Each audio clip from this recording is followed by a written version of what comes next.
Kwani Peter ameenda wapi?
Shalom, shalom. Shalom. Ni asante tena, tumekutana mahali hapa siku hii ya leo, siku ya Sabato, siku ambayo Yawe ameifanya, siku ambayo Yawe ameibariki.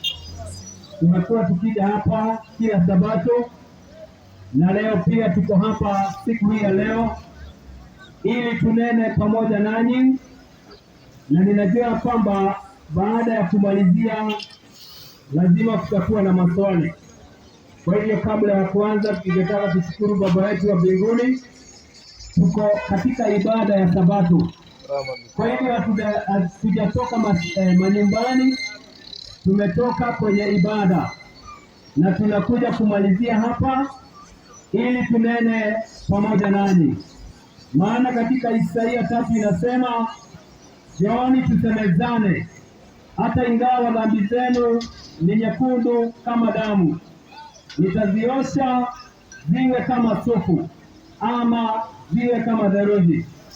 Kwa hivyo jioni hii ya leo tutanena, na ninajua kwamba wengi watajua yale ambao hawakuwa wanajua, kwa sababu mbele yetu kuna dhabahu ambao imegojewa na dunia yote, ambayo dunia yote itaasi na dunia yote itakuja kinyume na mapenzi ya Mwenyezi.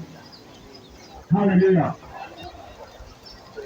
Yawe thĩinĩ wa rĩtwa rĩacio nĩtũka mbere yaku wa mũthenya wa ũmũthĩ, tũgagũcokeria ngatho, tũgagũtĩĩa na tũgakwambararia nĩ tondũ nĩ wagĩrĩire. Wee wombire igũrũ na thĩ na indo ciothe iria itũũraga, o wee wombire mũndũ na ũkĩmũiga gũkũ thĩ nĩgetha agocithagie rĩtwa rĩaku, ona gwateithia itũ mũthamaki ateithagie rĩtwa rĩaku kũrĩ nyamũ ona kũrĩ indo ciothe. Wee ithe witũ, wee ũtũgĩrĩire, wee ithe witũ mũthamaki ũtũmĩte kware gũkagĩa mbura ona gũkagĩa imera, rĩtwa rĩaku rĩrogocwo, rĩtwa rĩaku rĩroneneha. Ndaneana ithe witũ Baba mĩoyo ĩno moko-inĩ maku, nĩgetha Baba ithe witũ ĩkĩigue kiugo gĩaku mũthamaki. Ithe witũ Baba ũtoonye thĩinĩ wao, ithe witũ Baba mũthamaki weherie kĩrĩa gĩtagĩrĩire, na nĩgetha ithe witũ mũthamaki ũmarute magĩe na ũhoro ithe witũ Baba wa gũkanĩka, magĩe na ũhoro wa kũmenyera, na magĩe na ũhoro ithe witũ Baba gũtuĩka andũ aruti wĩra mwega. Ndagũcokeria ngatho na mahinya mothe ma nduma, nĩndamagiria hinya thĩinĩ wa itũũra rĩrĩ, ona gĩikaro gĩkĩ mũthamaki. Harũka ithe witũ mũthamaki wa ithe witũ Baba ũcukani, nĩgetha kiugo gĩaku ithe witũ Baba kĩrĩa rũhiũ rũĩ rũgĩ mbarĩ cierĩ gĩcehe kĩharaganie, ona gĩcoke gwaka rĩngĩ. Tũneana moko-inĩ maku, twagũtĩĩa na twakwambararia, twakĩambĩrĩria kĩago takĩrĩkĩro kĩega, na mothe ithe witũ mũthamaki mangĩario, reke ithe witũ Baba maarĩrie ngoro cia andũ aku thĩinĩ wa rĩtwa itheru Yeshua twahoya na twacokia ngatho. Haleluya. Shalom, shalom. Shalom, shalom. Tũkũgoca ithe witũ na nyĩmbo cigana ũna, ũguo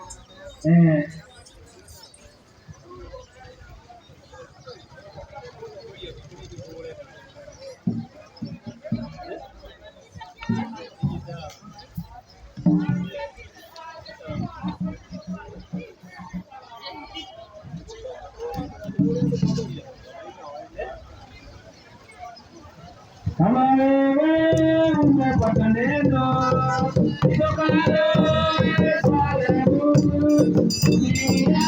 jirani yako ungane nao. Kama wewe umepata neno litokalo Yerusalemu, jirani yako ungane na Wayahudi. Andiko imeandikwa kwa kumsikia Yahweh tu, kwa mafundisho kuongoza na kuonya watu. Kama wewe umepata neno litokalo Yerusalemu, hubiria jirani yako ungane na Wayahudi. Andiko imeandikwa kwa kumsikia Yahweh tu, kwa mafundisho kuongoza na kuonya watu. Na vita hiyo itabidi wakati wa siku za mwisho, mataifa wataunganishwa na wana wa Israeli. Andiko limeandikwa kwa kumsikia Yahweh tu, kwa mafundisho kuongoza na kuonya watu. Manabii wa uongo wanao kama kondoo, ndani yao ni mbwa mwitu, kwa matendo utawatambua. Manabii wa uongo wanao kama kondoo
Go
Hallelujah.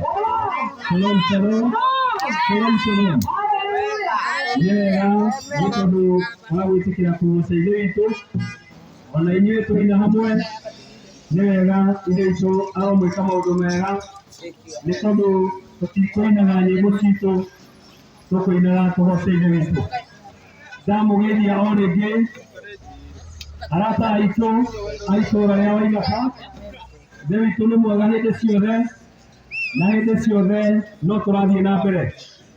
Mahinda maria turi haha muthenya wa thabatũ ni tondu thabatũ tira thabatũ tira ucio sade thabatũ ni muthenya wa umuthi kana mũndũ kũrĩ akĩaria akoiga nĩ muthenya wa mũtĩro. Ũguo muthenya wa umuthi ti muthenya wa kũruta maũndũ maku we mwene, ti muthenya wa gwĩciria maũndũ maku we mwene, ti muthenya wa gwĩka biacara ciaku, nĩ tondũ wa gũtĩĩa ithe witũ, nĩ tondũ kũrĩa ũhonokio umĩte ama mahali ambapo wokovu umetoka.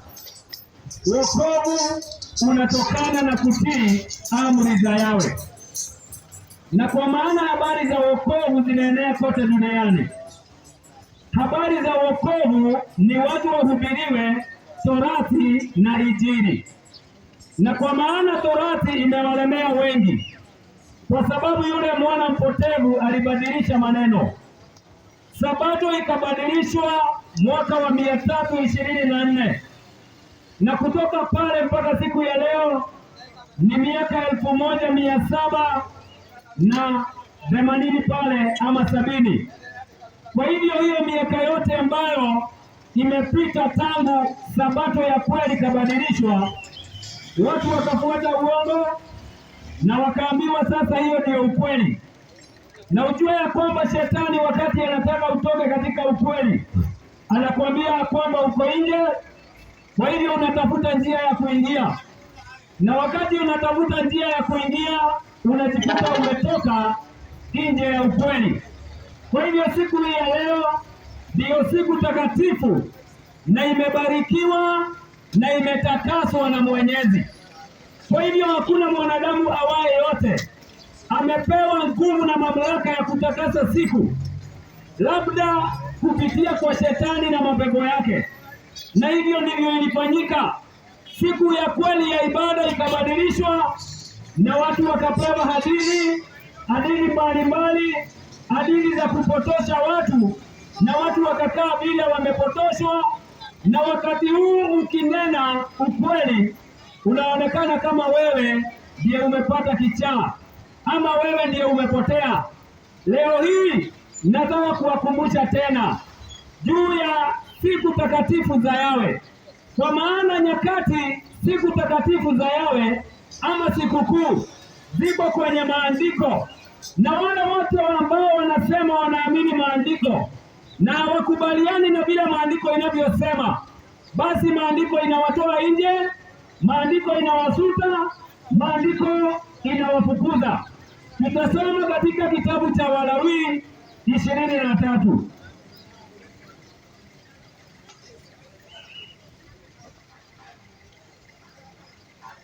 Katika kitabu cha Walawi, watu wengi wameishi kufikiria ya kwamba agano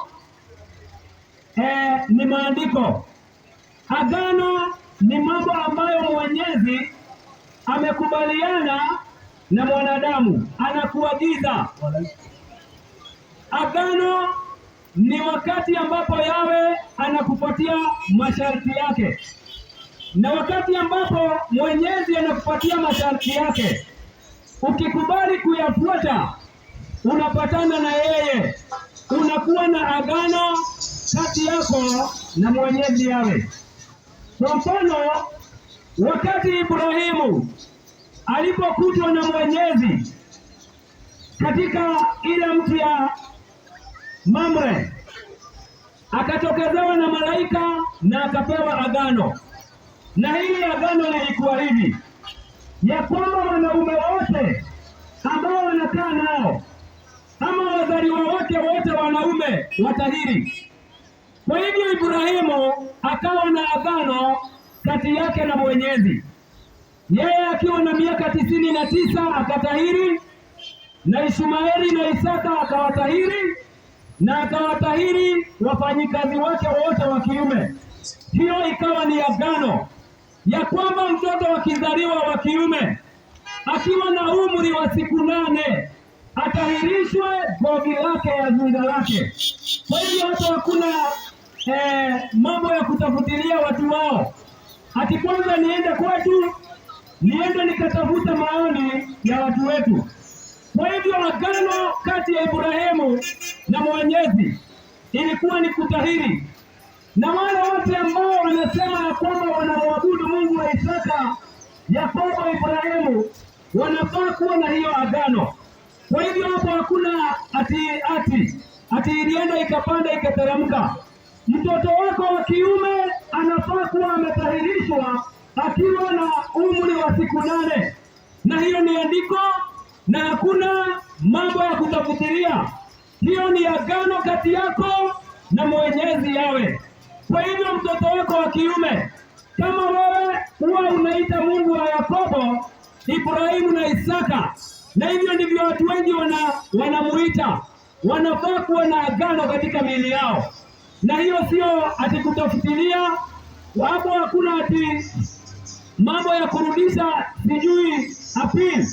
Ukiwa na mtoto wa kiume atahiri siku ya 8.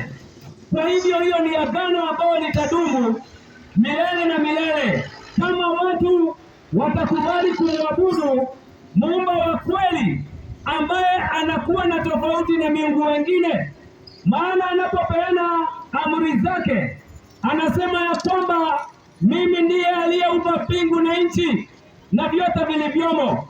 Kwa hivyo huyo ambaye aliumba mbingu na nchi na vyote vilivyomo ndiye anafaa kuabudiwa na mwanadamu yeyote hapa ulimwenguni. Yeye hana mfano wa kitu chochote kilicho juu mbinguni wala kilicho chini duniani. Na ningetaka kukunasiwa mahali moja. Unajua watu wengi ambao wanasema ni Wakristo wanapingwa na Waislamu wakati wanakosa kujua neno ni nani. Wanasema ya kwamba Yesu ndiye Mungu. Yesu sio Mungu. Yesu ni neno la Mungu, na hiyo neno ndio likaja likafanyika mwanadamu. Huyo mwanadamu ambaye ndiye neno akawafunza wanadamu ama walimwengu kukaa katika maadili ya baba yake. Maana katika Mathayo 5:17 inasema ya kwamba msidhani ya kuwa nalikuja kutangua sheria wala manabii, si kuja kutangua bali kutimiliza. Kwa hivyo yeyote ambaye atatangua amri moja ya hizi na kuwafunza wengine kufanya hivyo ataitwa mdogo katika ufalme wa mbinguni. Kwa hivyo yule mwana mpotevu ama upagani ama Roma wakaja wakabadilisha siku ya leo, wakabadilisha mpaka utakatifu wake, wakasema ya kwamba sasa kwa sababu Yesu alifufuka siku ya kwanza ya juma ama Jumapili ndio imekuwa siku takatifu kwa Wakristo wote. Lakini ukienda kwenye maandiko hakuna mahali popote imeandikwa ati kwa sababu Mwokozi alifufuka siku ya kwanza ya juma ati hiyo ndiyo siku ambayo watu wanafaa kuwa na ibada. Ibada inaonyeshwa katika Kutoka 20 mstari wa 8. Ikumbuke siku ya Sabato. Siku 6 fanya kazi yako, lakini siku ya 7 ni Sabato ya kustarehe kabisa. Usifanye kazi yoyote, wewe wala mwanao wala binti yako wala mjakazi wako wa kiume wala mjakazi wako wa kike, wala mgeni aliye ndani ya malango yako. Kwa maana Yawe aliziumba mbingu na nchi siku 6, lakini siku ya 7 akastarehe pamoja na mwanadamu. Kwa hivyo uasi ni kukataa kupumzika sabato ya kweli na kukataa kupumzika kadri ya vile Yawe ameidhinisha. Uachane na kazi zako zote. Kesho ni Jumapili, lakini wakati watu wataendelea kufanya kazi zao wakisema ni siku ya sabato, kama kesho ni sabato, si uachane na kazi zako zote za utumishi, uende katika ibada mpaka jioni, na ujue ya kwamba siku haingii saa 6 ya usiku. Kwa mujibu wa maandiko, siku inaingia wakati giza inaingia. Kwa hivyo leo hii ama jioni hii tunaenda kumaliza mwangaza wa sabato na tutaingia usiku wa Jumapili. Kwa hivyo wakati usiku unaingia ndio tutaingia Jumapili. Kwa hivyo usiku wa Jumamosi umeshapita. Kwa hivyo usiku ukiingia, hatutasema ya kwamba ni Saturday night, itakuwa Sunday night. Na ndiposa kila wakati nikisimama hapa nawaambia kwamba watu wamesoma, watu ni maprofesa, lakini ni educated fools. Na mimi siko mbali, uje nikuambia kwa nini you are an educated fool, ya kwamba wewe ni msomi lakini hujafafanukiwa na neno lake Mwenyezi. Kwa maana masomo ya ulimwengu hayakupatii nafasi ya kujua ukweli ambao uko na wokovu na ambao unakunasua katika utumwa wa mashetani. Kwa hivyo dunia hii iko chini ya mamlaka ya mapepo na mashetani, lakini wewe mwanadamu umepewa uhuru wa kuchagua mema na mabaya. Kwa mujibu wa hayo maneno, hebu tusome katika Walawi 23, tusikie vile Mwenyezi anavyosema. Kama wewe unakubaliana na maandiko, sikiza maneno haya, na ukiwa na swali umekaribishwa uje uulize, tujibu kwa mujibu wa maandiko. Kwa maana katika Timotheo wa 2:3 mstari wa 16, kila andiko lenye pumzi ya Yawe, kila andiko lenye pumzi ya Yawe. Kwa hivyo maandiko, kuna maandiko ambayo yameandikwa kwa pumzi ya Yawe, na vile vile kuna kinyume ya pumzi ya Yawe, ambayo kuna maandiko yameandikwa kwa pumzi ya mashetani. Kwa maana wachawi lazima wasome vitabu, wachawi wa kiroho lazima watumie vitabu ili wanene maneno ambayo yako kwenye vile vitabu, na wakati wanaporoga wanatumia hizo vitabu kusoma, sababu kuna kurasa za uchawi, kuna kurasa ama kitabu cha uchawi. Na wacha nikuambia kwamba kuna elimu dini, kuna watu ambao huenda kusomea majini, na wakati wanapoenda kusomea juu ya majini wanasoma vitabu, na wakati wanapokusomea hizo kurasa za uchawi, majini yanakupagawa kwa sababu yamesomewa maandiko ambayo iko na pumzi ya mashetani. Kwa hivyo kinyume na pumzi ya Yawe kuna pumzi ya mashetani. Na tukisoma katika kitabu cha Mitume 16 tunaona ya kwamba kuna watu ambao walikuwa ni watoto wa Skefa, wakaenda kutoa pepo katika jina ya Yeshua anayehubiriwa na Sauli. Mapepo ikawaambia, Sauli tunamjua na Yeshua tunamjua, nyinyi ni akina nani? Haya mapepo yakiwa ndani ya wale wana, wakawa wamepigwa nao, wakararuliwa manguo yao. Kwa hivyo wakati hiyo habari ilipoenea katika kanisa, wakahofia sana, wengi wakaja wakatubu dhambi zao, na walikuwa wanaenda katika kongamano za ibada. Na maandiko inaendelea kutuambia ya kwamba wakatoa vitabu vyao vya uchawi, wakatoa vitabu vyao vya uchawi, na wakasema ile bei ambayo hizi vitabu zimetoka. Kwa hivyo maandiko inatuonyesha kuna vitabu vya uchawi, na hivi vitabu vya uchawi ndizo zinasomwa na warogi na wachawi. Kwa hivyo kila andiko lenye pumzi ya Yawe lafaa kufanya mambo manne katika maisha yako. Kwanza, maandiko ambayo imeandikwa kwa pumzi ya Yawe yafaa kwa mafundisho. Kwa hivyo wakati unaposoma maandiko unafaa kwanza ukubali kufunzwa. Jambo la pili, kuonywa makosa yako. Baada ya kufunzwa unaonywa makosa yako. Jambo la tatu, unaadibika katika haki. Jambo la tatu ni kuongozwa, na jambo la nne ni kuadibika katika haki, ili mtu wa Yawe awe kamili, amekamilishwa, apate kutenda kila tendo jema. Kwa hivyo wewe ambaye hujisomea maandiko unafaa kuwa unatenda matendo mema, kwa sababu umeonywa, umefunzwa, umeongozwa na umeadibika katika haki, ili uwe mtu wa Yawe ambaye amekamilika, awe akitenda matendo mema. Kwa hivyo nadhani ya kwamba